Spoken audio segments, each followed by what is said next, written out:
तुम्हारा भी कोई ऐसा दोस्त तो जरूर होगा जो कि एग्जाम से पहले कम पढ़ के आता है बट फिर भी एग्जाम के अंदर मार्क्स बहुत बेहतरीन लेकर आता है। और तुम्हारा कोई ऐसा भी दोस्त होगा जो कि एग्जाम की रात को बैठकर बहुत कुछ पढ़ता है, सारी चीजें पढ़ने की कोशिश करता है बट फिर भी जब उसके रिजल्ट आते हैं तो बहुत कम होता है। तो आखिर इन दोनों स्टूडेंट्स के अंदर फर्क क्या था? तो फर्क था आंसर राइटिंग स्किल्स का। इसमें हमने आधा नंबर काट दिया। इसका कारण क्या, देखो हमारे अनुसार यहाँ कामा नहीं होना चाहिए। वो जो पहला स्टूडेंट है ना, उसको आंसर लिखने का सही तरीका आता है, जिसकी वजह से वो चाहे कम पढ़ के जाए, चाहे उसको आंसर कम आए, बट वो आंसर इस प्रकार से लिखेगा कि उसके मार्क्स बहुत अच्छे आएंगे। कहाँ से काटोगे? जब बिल्कुल सही है तो आपको इसमें पूरे पूरे नंबर देने पड़ेंगे, 15 में 15। जबकि वो जो दूसरा स्टूडेंट है उसको आंसर लिखने का सही तरीका नहीं आता, जिसकी वजह से चाहे वो कितना ही पढ़ ले बट उसके मार्क्स कभी भी अच्छे नहीं आ सकते। अगर आपने ये आंसर राइटिंग के हैक्स जान लिए ना तो आपके एग्जाम के अंदर 10 से 15 नंबर तो बहुत इजीली इंक्रीज हो जाएंगे। वो फॉर्मेट देखना चाहता है। तुम क्या दिखाना चाहते हो? ज्ञान। अरे वो देख रहा है फॉर्मेट, तुम दिखाओ ज्ञान। तो हाय एवरीवन, मेरा नाम है प्रशांत। पता है आपको, इस वीडियो को बनाने से पहले मैंने लाखों स्टूडेंट से बात करी है और बहुत सारे टीचर से भी बात करी है। ये वो टीचर्स हैं जो कि स्कूल के अंदर, बोर्ड एग्जाम्स के अंदर तुम्हारी कॉपीज को चेक करते हैं और उन्होंने मुझे एक ऐसा सीक्रेट बताया ना जिसको सुनकर आप सब शॉक होने वाले हो। उन्होंने मुझे ये बताया कि एक बच्चा आंसर क्या लिखकर आ रहा है उससे उतना फर्क नहीं पड़ता, बट फर्क इस बात से पड़ता है कि वो अपने आंसर को किस प्रकार से लिखकर आता है। अगर वो अपने आंसर के लिखने समय कुछ ऐसे स्टेप्स को फॉलो करता है ना तो आराम से उसके मार्क्स इंक्रीज हो सकते हैं। और उन्होंने ये भी बताया कुछ नॉर्मल गलतियां हैं जो कि स्टूडेंट्स करते हैं जिनकी वजह से उनका आंसर सही होता है बट फिर भी टीचर उनके थोड़े बहुत मार्क्स कट कर लेते हैं। मैंने उनसे वो सारी प्रॉब्लम, सारी गलतियां पूछी और वो सारी गलतियां मैं आज तुम्हें बताने भी वाला हूं, जिसके अंदर सबसे बड़ी गलती है बैड राइटिंग। बहुत सारे टीचर्स ने बोला कि जो बैड राइटिंग है ना एक बहुत बड़ी मिस्टेक है और इसकी वजह से भी नंबर कट सकते हैं। दूसरी चीज है स्लो स्पीड। बहुत सारे स्टूडेंट्स हैं जिनकी स्पीड जो है वो बहुत स्लो है, जिसकी वजह से क्या होता है ना, उनका पेपर ही छूट जाता है। और ये तो आपके साथ भी हो गया होगा। अभी मैं आपको एक एक्टिविटी करने को देता हूं। आप क्या करो, आप ना कमेंट सेक्शन में जाओ और अपना नाम एक बार टाइप करो। एक बार टाइप करना फटाफट से। आपने एक बार टाइप करके देखा होगा तो आपको पता चला होगा कि आपने मात्र 1-2 सेकंड के अंदर अपना पूरा नाम टाइप कर दिया। अब यही काम करो, एक नोटबुक लेकर आओ, उस नोटबुक पे एक बार अपना नाम लिखो पेन से। जो आप लिखोगे तो आपको 5 से 6 सेकंड लग जाएंगे। यानी हम टाइप तो फास्ट कर सकते हैं बट हम जब आंसर लिखते हैं, अपना नाम कॉपी पे लिख रहे हैं, तो हमें उसमें बहुत टाइम लग रहा है। तो आखिर हम स्पीड को इंक्रीज कैसे करें? जैसे हमारी टाइपिंग स्पीड है उतनी कैसे इंक्रीज करें, वो भी तुम्हें आज मैं बता दूंगा। उसके अलावा कट्स इन दी आंसर। बहुत सारे टीचर्स ने बोला कि वो जो स्टूडेंट्स हैं ना जो कि आंसर में बार बार कट लगाते हैं, उससे टीचर बहुत ज्यादा इरिटेट होते हैं। उसके अलावा याद नहीं रहता। बहुत सारे स्टूडेंट्स की ये प्रॉब्लम है आज के समय पर कि वो पढ़ के जाते हैं बट एग्जाम के टाइम पे याद नहीं रहता। तो जो सारी प्रॉब्लम्स है ना, इन सारी प्रॉब्लम्स का एक एक करके सोल्यूशन जानेंगे। सबसे पहले समझते हैं आपकी पहली प्रॉब्लम जो कि है बैड राइटिंग। मैंने बहुत सारे टीचर से बात करी, बैड राइटिंग से फर्क पड़ता है या नहीं फर्क पड़ता, तो सभी टीचर ने बोला हाँ फर्क तो पड़ता है, बट फर्क तब पड़ता है जब राइटिंग इतनी बेकार है कि वो पढ़ने में ना आए। अगर आपकी राइटिंग ऐसी है ना जो कि पढ़ने में आ जा रही है तो उतना ज्यादा फर्क नहीं पड़ने वाला। बट फिर भी अगर आपको अपनी राइटिंग को इंप्रूव करना है तो एक वीडियो मैंने राइटिंग इंप्रूव के ऊपर पूरी बना रखी है, उसको जाकर देख लेना। मात्र 4-5 दिन के अंदर राइटिंग आपकी उससे इंप्रूव हो जाएगी। बट राइटिंग इंप्रूव से उतना फर्क नहीं पड़ता। तो मैंने टीचर से पूछा तो फर्क किस बात से पड़ता है, तो उन्होंने मुझे एक बड़ी अच्छी टेक्निक बताई और उस टेक्निक का नाम था आंसर सीक्वेंस। यानी हर एक टीचर ने यह बोला कि एक स्टूडेंट आंसर्स को किस सीक्वेंस में अटेम्प्ट करता है वो बहुत इंपॉर्टेंट होता है। जैसे मैं अभी आपको 2 कॉपीज दिखाता हूं। यह है आपके सामने कॉपी नंबर 1 जिसने आंसर 1 आंसर 2 एकदम नॉर्मल ऑर्डर के अंदर लिखा हुआ है और देखो बीच में स्पेस भी दी है। आप ध्यान से अगर देखोगे तो बीच में आपको यहां पर स्पेस भी दिख जाएगी। जबकि मैं आपको दूसरे स्टूडेंट की कॉपी दिखाता हूं तो इसकी राइटिंग भी नॉर्मल ही है, बट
ये क्या होता है, देखो इमेजिन करो 9 बजे आपका एग्जाम है। अब आपको क्या करना है, एग्जाम से आधे घंटे पहले आप एक नोटबुक तो रख ही सकते हो अपने पास, एक रफ पेज तो अपने पास रख ही सकते हो, और पेन तो आपके पास हो गई।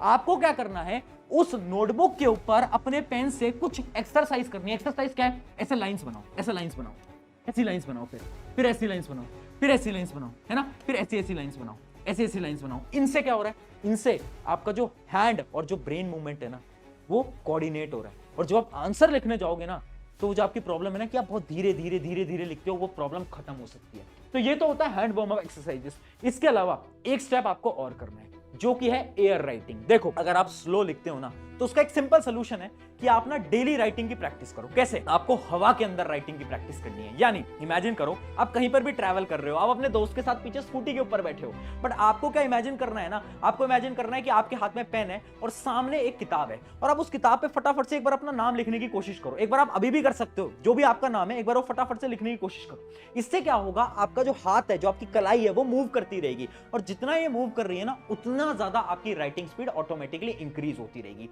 तो राइटिंग स्पीड अगर इंक्रीज करनी है, दो सिंपल स्टेप्स हैं, एक तो है वार्म अप एक्सरसाइजेस, दूसरा है एयर राइटिंग। कभी कभार एयर राइटिंग करने की ट्राई करा करो, उससे आपकी राइटिंग स्पीड ऑटोमेटिकली इंक्रीज हो जाएगी। अगर ये ट्राई करा तो जो प्रॉब्लम है ना कि पेपर छूट जाता है, कभी नहीं छूटने वाला। इसके बाद ट्राई करके देखना। अब बढ़ते हैं आपकी अगली प्रॉब्लम की तरफ। अगली प्रॉब्लम आपकी ये थी कि बीच बीच में बहुत सारे आप कट्स लगाते हो। आपने भी नोट करा होगा कि आप बार बार हर बार कट्स लगा रहे हो, और टीचर जो होते हैं जब वो कट्स देखते हैं ना तो बहुत ज्यादा इरिटेट होते हैं, क्योंकि उनके लिए क्या है ना कि जब भी आप एक आंसर को कट करते हो उन्हें लगता है कि यार बहुत बेकार स्टूडेंट है और वो आपके मार्क्स वहां पर कट कर सकता है। बट उसी का मैं एक आपको सोल्यूशन देने वाला हूं, वो है लॉन्ग आंसर हैक।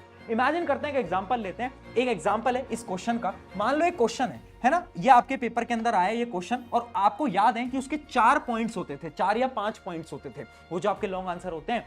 अब आपको क्या करना है, आपको अपने जो आपकी आंसर शीट है उसके लास्ट पन्ने पे जाना है। उस लास्ट पन्ने के ऊपर हेडिंग डालनी है रफ। क्या लिखना है, रफ। अब आप उसके अंदर कोई भी रफ का काम कर सकते हो, कोई भी टीचर कुछ नहीं बोलेगा, ठीक है। आपने हेडिंग डाली रफ, और उसके अंदर आप एक बार दिमाग से सोच लेना कि कौन कौन से 5 पॉइंट आप लिखने वाले हो। अब क्या करो, अब फटाफट से कॉपी पलटो, यहां पर आ जाओ, और यहां पर पूरी तरीके से उनको एक्सप्लेन करके वो 4-5 पॉइंटर यहां पर तुम लिख दो। इससे क्या होगा, इससे आपकी कटिंग अवॉइड होगी। अब आते हैं आपकी अगली प्रॉब्लम की तरफ, जो कि याद नहीं रहता। याद नहीं रहता तो उसका एक बहुत सिंपल सोल्यूशन है, एक बहुत सिंपल हैक है। वो हैक क्या बोलता है, एक बार ध्यान से देखना। हैक का पहला स्टेप है रिकॉल दी चैप्टर। यानी आपको क्या करना है, सबसे पहले आपको कोई आंसर याद नहीं आ रहा तो आप ये देखो कि वो किस चैप्टर का है। आपने मान लो चैप्टर आइडेंटिफाई कर लिया। अब आपको क्या करना है, अब आपको टॉपिक आइडेंटिफाई करना है कि किस टॉपिक के बारे में पूछ रहा है ना। आपको आंसर नहीं आता, आप बस इतना सोच रहे हो कि किस टॉपिक के बारे में पूछ रहा है। आपने टॉपिक आइडेंटिफाई कर लिया। अब उस टॉपिक से रिलेटेड कुछ भी लिख कर आ जाओ, कुछ भी, और लिखना हमेशा पैराग्राफ की फॉर्म में। क्यों? क्योंकि एक साइकोलॉजिकल हैक है, जब आप बहुत बड़े पैराग्राफ के अंदर आंसर लिख के आते हो ना तो शायद हो सकता है कि आपके टीचर उस पूरे पैराग्राफ को नहीं पढ़े, वो ऊपर ऊपर से पढ़े, और शायद आपको उसके अंदर आधा 1-2 नंबर मिल भी जाए। ऐसा भी हो सकता है। इस वजह से जब भी कोई क्वेश्चन ना आए तो उसको छोड़ना नहीं है एग्जाम के अंदर। हमें क्या करना है, हमें सोचना है कौन से चैप्टर का है, कौन से टॉपिक का है, और पैराग्राफ की फॉर्म के अंदर उस टॉपिक से रिलेटेड जो भी आता है वो जाकर हमें अटेम्प्ट कर देना। ये बहुत ज्यादा इंपॉर्टेंट स्ट्रैटेजी होने वाली है हर एक स्टूडेंट के लिए। ये थी आपकी सारी प्रॉब्लम्स। अब मैं सारे टीचर से जब मैंने बात करी ना तो मैंने समझे कुछ प्रेजेंटेशन हैक्स, कुछ प्रेजेंटेशन टिप्स, कुछ ऐसी टिप्स जिसकी मदद से आपके एग्जाम के अंदर मार्क्स बहुत अच्छे आ सकते हैं। तो वही टिप्स मैं आपको फटाफट से बता देता हूं, कुछ सिंपल प्रेजेंटेशन टिप्स जिससे आपके मार्क्स इंक्रीज होंगे, जिसके अंदर सबसे पहली अपनी ट्रिक होती है द कीवर्ड स्ट्रैटेजी। मैं आपको विद एग्जांपल दिखाता हूं कीवर्ड स्ट्रैटेजी क्या होती है। जैसे कि यहां पर ध्यान से देखो, मान लो मैं एक आंसर लिख रहा हूं। जब भी मैं आंसर लिख रहा हूं ना तो उस आंसर के जो इंपॉर्टेंट वर्ड्स होंगे ना उनको मैं क्या करूंगा, अंडरलाइन कर दूंगा। जैसे कि मैंने यहां पर कर रखा है, ये वर्ड इंपॉर्टेंट है, मैंने अंडरलाइन कर दिया, ये वर्ड इंपॉर्टेंट है, अंडरलाइन कर दिया। इससे क्या होगा, जब भी कोई एग्जामिनर आपकी कॉपी चेक करेगा, आपके टीचर आपकी कॉपी चेक करेंगे, तो उनका सारा फोकस जाएगा अंडरलाइन वाले वर्ड्स पे, है ना। और ये अंडरलाइन पेंसिल से करनी है, अंडरलाइन वाले वर्ड्स पे उनका फोकस जाएगा। वो देखेंगे अच्छा बच्चे ने सही लिखा है, ठीक है, बच्चे ने सही लिखा है, इसने भी सही लिखा है, ठीक है, और वो सिर्फ अंडरलाइन वाले वर्ड्स को पढ़ेंगे, उन्हें लगेगा आंसर सही है, आगे बढ़ेंगे। आपके पूरे आंसर वो नहीं पढ़ते, ये रियलिटी होती है। मैं सच बता रहा हूं, नंबर इससे बढ़ जाते हैं तुम्हारे। बहुत इंपॉर्टेंट है। ये थी आपकी पहली प्रेजेंटेशन टिप, ट्राई करके देखना। अगली प्रेजेंटेशन टिप की तरफ बढ़ते हैं, जो कि है डोंट यूज शॉर्ट फॉर्म्स।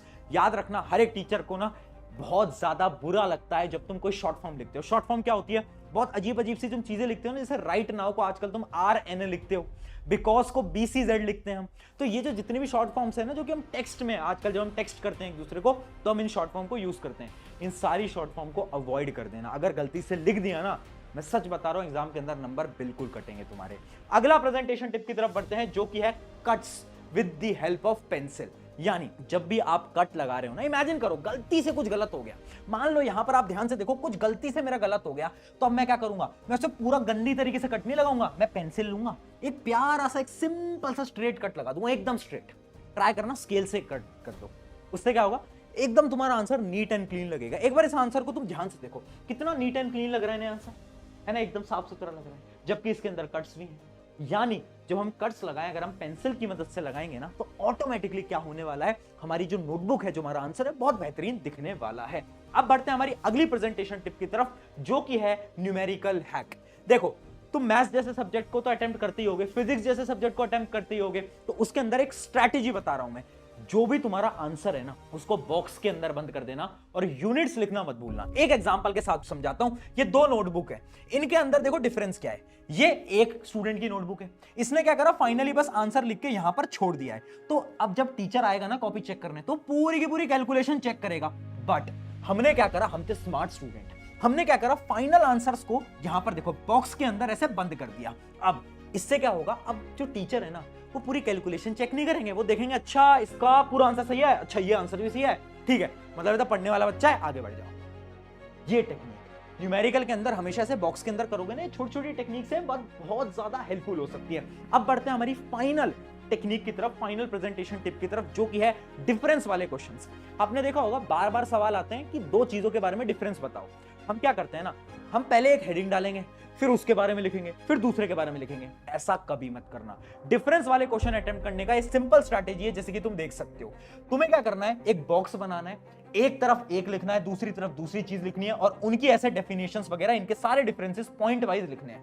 कभी भी डिफरेंस पैराग्राफ में मत लिखना, नंबर कट सकते हैं। हमेशा ट्राई करना, डिफरेंस लिख रहे हो तो ऐसे एक बॉक्स बनाओ, बीच में लाइन बनाओ, और यहां पर पॉइंटर के हिसाब से तुम डिफरेंसेस लिखकर आओ। ये सारी ऐसी स्ट्रैटेजीज थी जो कि बोर्ड एग्जाम वाले, जितने भी तुम्हारे स्कूल टीचर्स हैं, सब इसी स्ट्रैटेजी के हिसाब से क्या करते हैं, आपकी कॉपीज को चेक करते हैं। तो अगर आपने इसको फॉलो करा, मार्क्स तो बिल्कुल बढ़ने वाले हैं। जाओ अब इन सारी टेक्निक्स को अटेम्प्ट करो, अपने एग्जाम के अंदर फटाफट से क्या करो, मार्क्स लेकर आओ। और आई होप आपने अपना नाम तो कमेंट करा ही होगा कमेंट्स के अंदर। कितने सेकंड के अंदर नाम कमेंट करा, कमेंट में बताओ। ऑन दिस नोट, शुक्रिया एवरीवन। एक दोस्त को इस वीडियो को शेयर कर देना। मेरा नाम है प्रशांत, मिलते हैं नेक्स्ट वीडियो के अंदर।